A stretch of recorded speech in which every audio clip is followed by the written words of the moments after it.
Pancasila itu adalah de Pancasila. Werken en te strijden voor de nationale...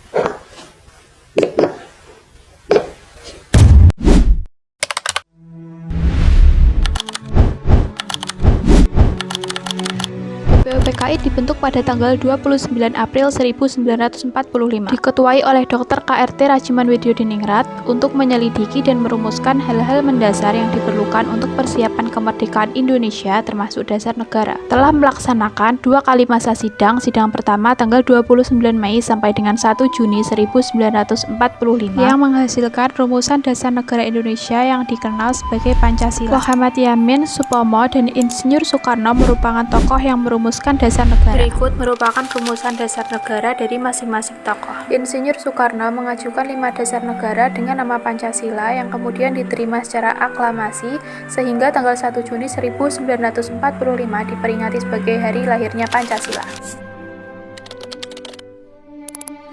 Setelah pidato Soekarno selesai, kemudian dibentuklah panitia kecil yang disebut dengan Panitia 9, bertugas untuk mengelola usulan dari para anggota BPUPKI. Baru mengadakan sidang tanggal 22 Juni 1945 yang menghasilkan rumusan dasar negara yang dikenal dengan Piagam Jakarta. Berikut merupakan isi Piagam Jakarta.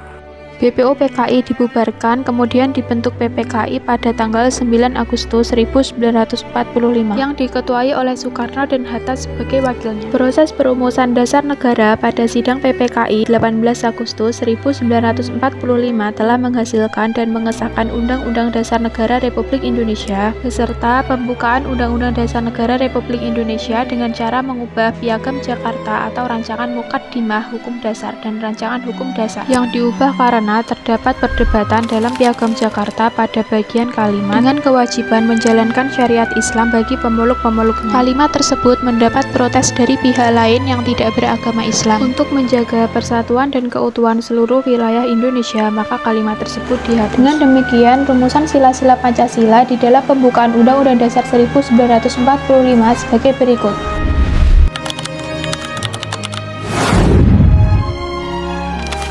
Persatuan, di mana proses lahirnya Pancasila sangat menonjolkan upaya dalam mencapai kesatuan di tengah perbedaan. Demokrasi, di mana setiap anggota BPUPKI mempunyai kesempatan dalam menyampaikan pendapatnya. Musyawarah, di mana proses perumusan Pancasila melalui musyawarah mufakat untuk mencapai kesepakatan bersama. Setiap anggota mendengarkan dan menghargai pendapat masing-masing hingga tercapai mufakat. Berikut merupakan pelajaran yang dapat saya ambil dari peristiwa tersebut dan relevansi bagi generasi muda saat ini.